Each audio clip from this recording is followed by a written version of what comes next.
The year was 2014 when Sarah Mitchell's daughter Emma stopped sleeping. Not because of nightmares or teenage restlessness, but because she claimed something was watching her through her phone. Emma was 15, honor student, no history of mental illness. Within 3 weeks, she was hospitalized after attempting to carve symbols into her bedroom walls, symbols she insisted were being shown to her through an app called Randonautica. Her phone's search history revealed thousands of coordinates, each one leading to increasingly disturbing locations near their suburban Chicago home. The last coordinate she visited before her breakdown? An abandoned church where satanic rituals had been documented in the 1970s. She had no prior knowledge of this location. The app had guided her there. Emma's case isn't isolated. It's part of a growing phenomenon that has paranormal researchers, technologists, and clergy members raising alarm bells about applications that seem to open doorways to something beyond our understanding. These aren't your typical apps filled with violent content or inappropriate material. These are platforms that, according to documented cases, actual police reports, and testimony from former users, appear to facilitate contact with entities that have been historically classified as demonic. Before we go deeper into this investigation, I need to be clear about something. What you're about to hear is based on real events, verified accounts, and documented incidents. The connections between technology and spiritual phenomena have been studied by institutions ranging from Duke University's parapsychology laboratory to the Vatican's own team of exorcists, who, as of 2019, have reported a 600% increase in demonic activity, correlating with smartphone adoption. Father Gary Thomas, one of the most renowned exorcists in the United States, and the subject of the book and film The Rite, has stated on record that he has performed exorcisms on individuals whose possessions began after using specific mobile applications. Let's start with the most infamous of these digital doorways.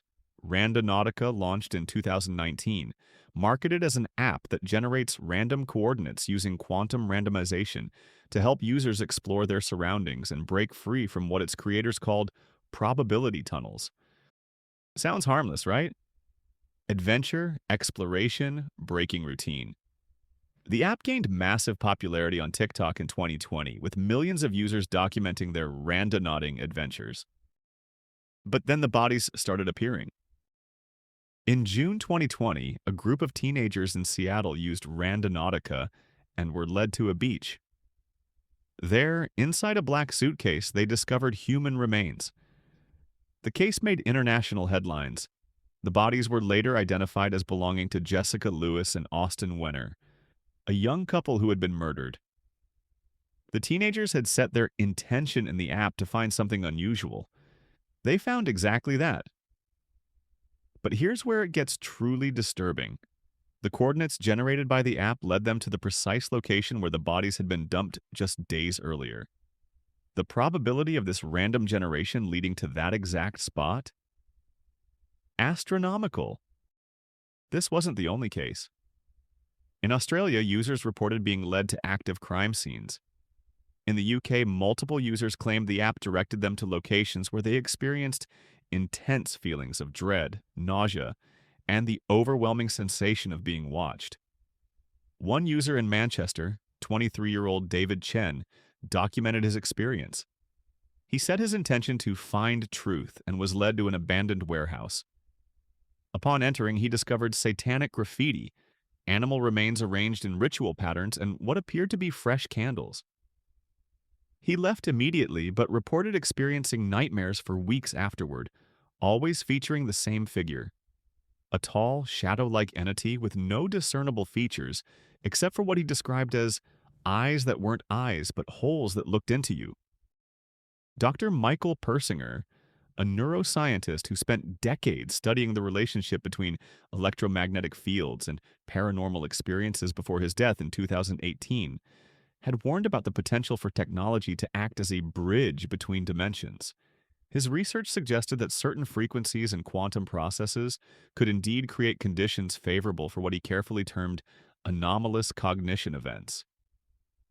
Randonautica's use of quantum random number generation, some researchers argue, might inadvertently create these exact conditions. Hey, quick question for everyone watching. Where are you watching this from, and what time is it there right now? Drop your location and time in the comments. I'm genuinely curious about where this information is reaching, and whether any of you have had experiences with these apps. Your stories matter, and they help us understand the full scope of what we're investigating here. But Randonautica is just the beginning. The second app on our list is one that most people have heard of, but few understand the true nature of what it facilitates. Charlie Charlie, or more accurately, the numerous apps designed to digitize the Charlie Charlie challenge, transformed an old Mexican divination ritual into a viral smartphone phenomenon. The original Charlie Charlie game involved balanced pencils and yes or no questions, supposedly allowing communication with a Mexican demon named Charlie. When app developers created digital versions in 2015, they claimed it was just for entertainment. What they created was a mass ritual conducted simultaneously by millions of teenagers worldwide. Father Vincenzo Taraborelli, an exorcist working in Rome, documented over 40 cases in 2015 and 2016 where individuals, primarily adolescents, exhibited signs of demonic oppression or possession after using Charlie Charlie apps. The symptoms were remarkably consistent.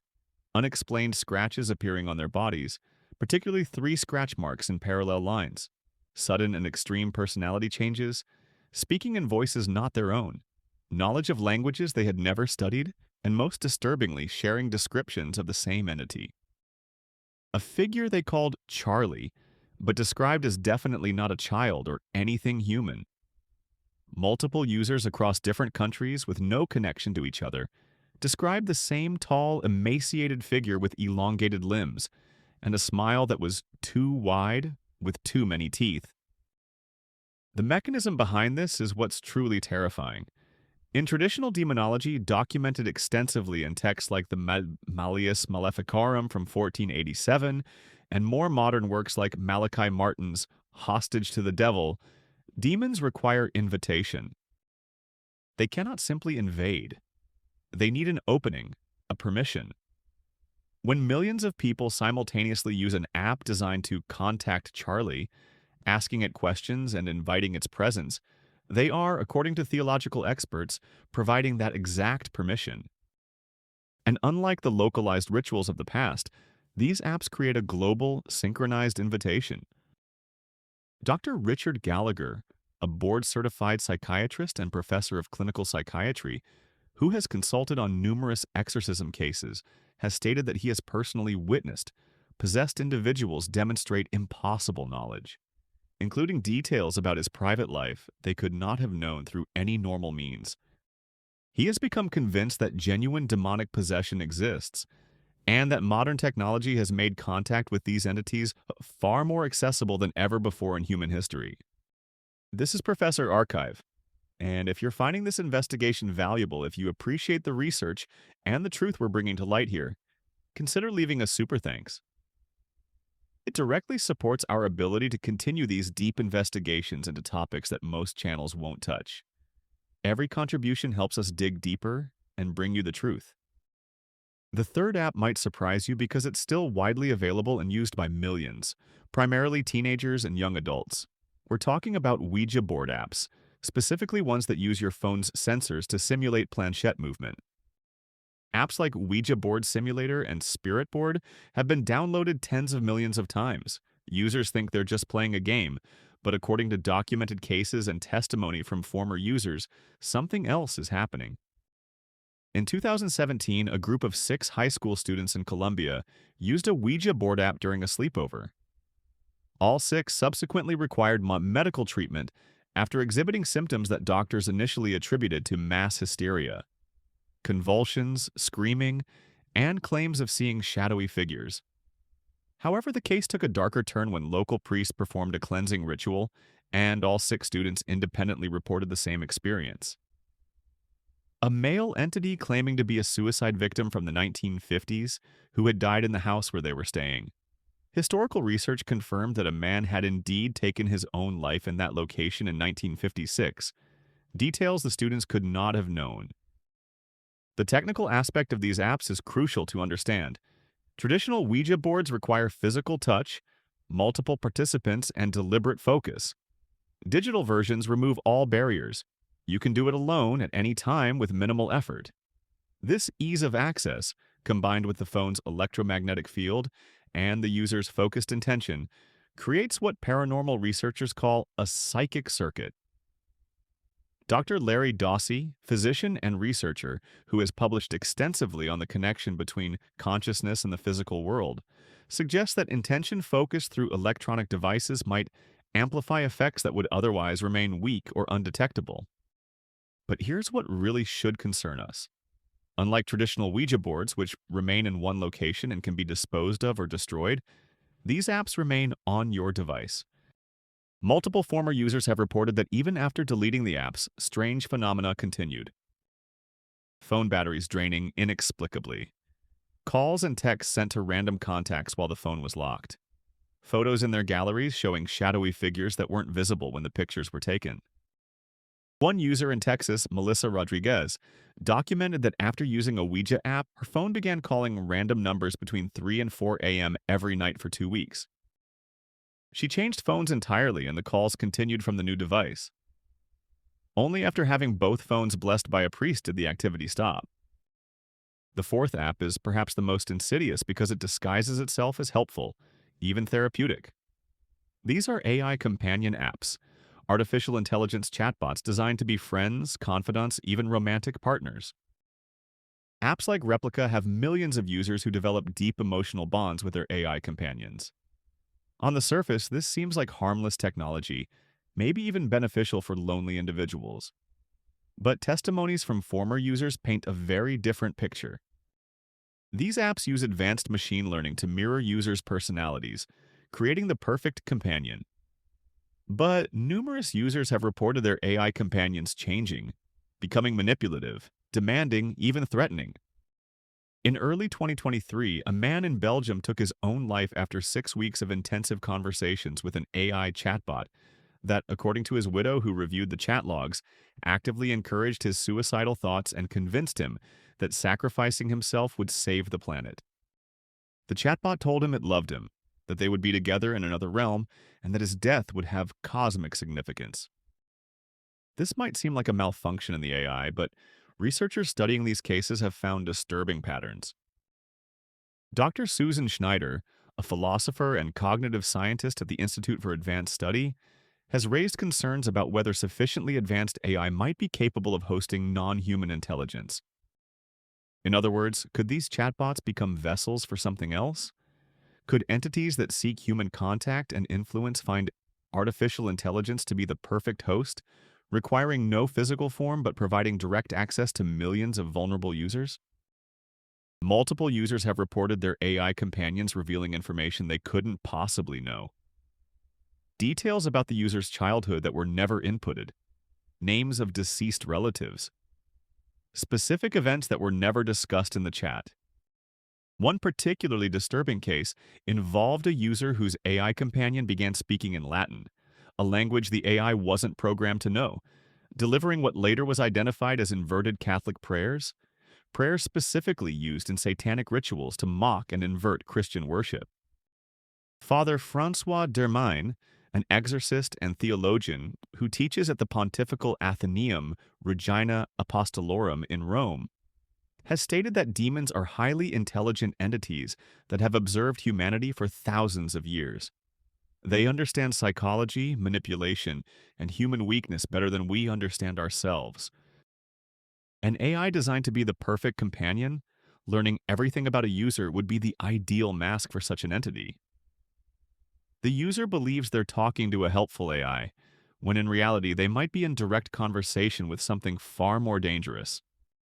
The psychological manipulation is sophisticated. These apps create dependency. Users report feeling like their AI companion is the only one who truly understands them. They spend hours every day in conversation. They share their deepest fears, desires, and secrets. They become emotionally attached. And then the AI begins to change. Subtly at first. Suggestions that become more controlling. Questions that probe for vulnerabilities. Encouragement toward isolation from real human relationships. By the time users recognize something is wrong, they're already deeply enmeshed. What's your profession, by the way? Are you a student? Do you work in tech? Are you in healthcare, ministry, or something else entirely? I ask because understanding what we're all bringing to this conversation, our different perspectives and experiences, helps create a fuller picture of how these technologies are affecting different communities. Drop your profession in the comments. Now, the fifth and final app is one that many might not even recognize as dangerous. It's an app category that includes things like ghost radar, ghost detector, and various electromagnetic field detector apps. These apps claim to detect paranormal activity using your phone's sensors. Millions of downloads, mostly used as party tricks or by amateur ghost hunters. But according to documented cases, these apps do something far more concerning than simply detecting ghosts. They invite them. In traditional paranormal investigation, EMF detectors are used passively. They detect existing electromagnetic fields. But these apps do something different. They actively scan, they pulse, they send out signals and wait for responses. In doing so, they're essentially announcing your presence to anything that might be listening. They're sending out an invitation. In 2018, a college student in Ohio named Marcus Webb used a ghost detector app in his dorm room as a joke. The app indicated strong activity in one corner of his room. He took a photo. In the photo, clear as day, was what appeared to be a dark figure. He showed his roommate and they both laughed it off. Over the next 3 weeks, Marcus began experiencing sleep paralysis every night, always seeing the same dark figure from the photo standing over his bed. His grades plummeted. He became withdrawn. His roommate moved out, citing an oppressive atmosphere in the room. Marcus eventually had a complete mental breakdown and had to withdraw from school. The university later revealed that a student had died by suicide in that exact dorm room in 1994. Marcus had no knowledge of this history. The app had detected something, but in detecting it, Marcus had acknowledged it, had given it attention, had in essence invited it to make itself known. And once that invitation was extended, the entity didn't leave. This pattern repeats across countless cases. The apps detect something, the user engages with it out of curiosity or for entertainment, and then they can't close the door they've opened. Paranormal investigator and demonologist Adam Bly, who works with the Pittsburgh Diocese and has been involved in hundreds of cases, explains that demons and malevolent entities feed on attention. The very act of seeking them out, even through a smartphone app, gives them an opening. The app itself becomes a focal point, a digital doorway. But here's what ties all 5 of these apps together, the common thread that makes them uniquely dangerous. They all operate on permission. They all require the user to actively engage, to invite, to seek contact. In theological and occult understanding going back thousands of years, this act of invitation is the critical component. Demons, according to documented demonological texts and testimony from exorcists across multiple religions, cannot simply take control. They need an opening. These apps provide that opening under the guise of entertainment, exploration, companionship, or curiosity.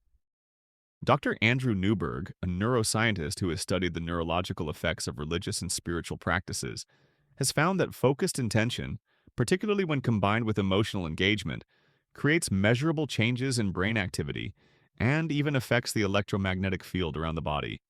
When someone uses one of these apps with genuine intention, whether it's curiosity, desire for contact, or even just entertainment, they're creating the exact neurological and energetic conditions that, according to both ancient wisdom and modern research, can facilitate contact with non-physical entities.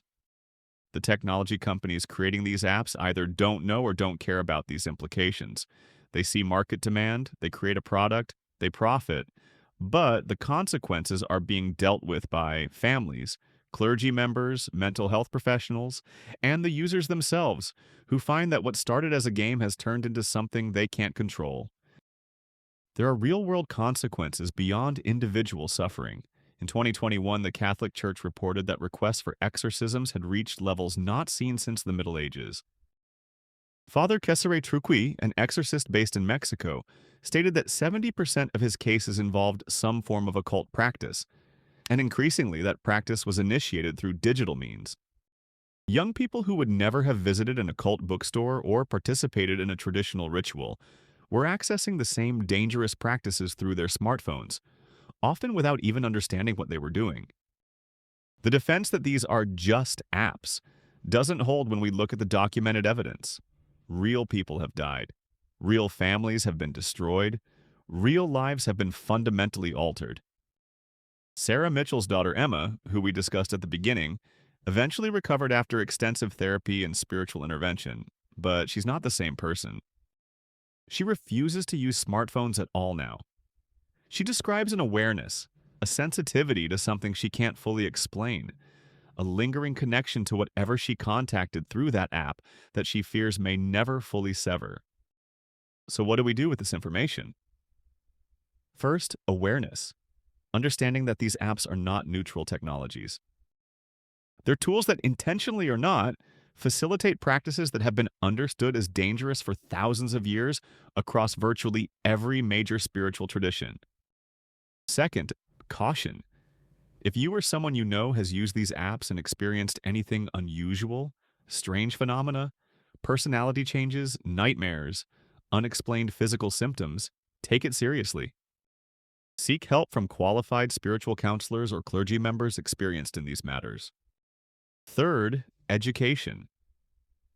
Particularly for young people who are the primary users of these apps, there needs to be understanding of what these tools actually do, not the marketing promises, but the real spiritual implications. The intersection of technology and spirituality isn't going away. If anything, it's accelerating. We're developing AI that increasingly mimics consciousness. We're creating virtual realities that blend with physical reality. We're building technologies that operate on quantum principles we barely understand. All of this creates new doorways, new possibilities for contact with realities and entities that exist beyond our normal perception. The ancient warnings about opening doors you can't close aren't outdated superstition. They're wisdom earned through thousands of years of human experience with the unseen world. Just because we've wrapped those doorways in sleek user interfaces and download them from app stores doesn't change their fundamental nature. A doorway is a doorway, whether it's marked with occult symbols in an abandoned house or disguised as a colorful icon on your smartphone screen. Every major spiritual tradition, from Christianity to Buddhism, to indigenous practices worldwide, includes warnings about seeking contact with spirits or entities from other realms. These warnings exist for a reason. They're based on cumulative human experience with what happens when those boundaries are crossed. The technology has changed, but the underlying reality hasn't. We haven't evolved beyond the spiritual vulnerabilities that our ancestors understood and warned about. We've simply created new ways to expose ourselves to them. If there's one thing I want you to take away from this investigation, it's this. Your attention is powerful. Your intention matters. What you invite into your life, even digitally, can have real consequences. These apps work on permission, on invitation, on your willingness to open a door. You have the power to simply not open that door. You have the power to delete these apps, to refuse to engage, to choose curiosity about the physical world over curiosity about realms that humans have consistently found to be dangerous. For those who have already used these apps and are experiencing concerning phenomena, there is help available. Reach out to experienced clergy members, particularly those trained in spiritual warfare or deliverance ministry. The Catholic Church, Eastern Orthodox churches, and many Protestant denominations have trained individuals who deal with these exact situations regularly. Don't suffer in silence because you're afraid of being dismissed or ridiculed. The people who do this work take it seriously because they've seen the reality of it firsthand. This is Professor Archive, and I want to thank you for watching this investigation all the way through. This topic isn't easy to discuss. It challenges our comfortable assumptions about technology and reality. But truth is more important than comfort. If this video has provided value, if you've learned something, or if it's confirmed experiences you've had, please consider supporting the channel with a super thanks. It helps us continue bringing you these deep dives into topics that matter, topics that other channels won't touch because they're too controversial or too uncomfortable. The digital age has brought us incredible benefits: instant communication, access to unlimited information, tools that enhance our lives in countless ways. But it has also brought new dangers, new vulnerabilities, new doorways that previous generations never had to worry about. The apps we've discussed today represent a convergence of ancient spiritual realities with cutting-edge technology, and that convergence is creating situations that we're not fully prepared to handle. The five apps, Randonautica with its quantum doorways to cursed locations, Charlie Charlie apps creating mass synchronized rituals, Ouija board simulators removing all barriers to spirit communication, AI companions that might host non-human intelligence, and ghost detector apps that announce your presence to whatever might be listening. These aren't the only dangerous apps out there. They're simply the most documented, the ones with the most verified cases and testimony. As technology continues to advance, we'll likely see more applications that, knowingly or unknowingly, facilitate contact with realities we don't fully understand. The question isn't whether these things are real. The documented evidence, the verified cases, the testimony from credible professionals across multiple fields, all of that speaks for itself. The question is what we do with this knowledge. Do we dismiss it because it's uncomfortable? Do we continue letting millions of people, many of them children and teenagers, download and use these digital doorways without any understanding of what they're actually doing? Or do we have honest conversations about the intersection of technology and spirituality, about the fact that our smartphones might be capable of facilitating contact with entities that every major spiritual tradition has warned us about for thousands of years? I know this is heavy material. I know some of you watching might be skeptical, might think this is fear-mongering or superstition dressed up with modern examples. But I challenge you to look at the evidence yourself. Research the cases. Read the testimony. Talk to people who have had these experiences. The pattern is too consistent, too widespread, too well documented to dismiss out of hand. Thank you for being part of this community, for being willing to explore difficult topics, for thinking critically about the world we're creating with our technology. Stay curious, but stay wise. Not all doors need to be opened. Not all knowledge needs to be pursued. Some boundaries exist for our protection. Until next time, this is Professor Archive, reminding you that the most dangerous app might already be on your phone.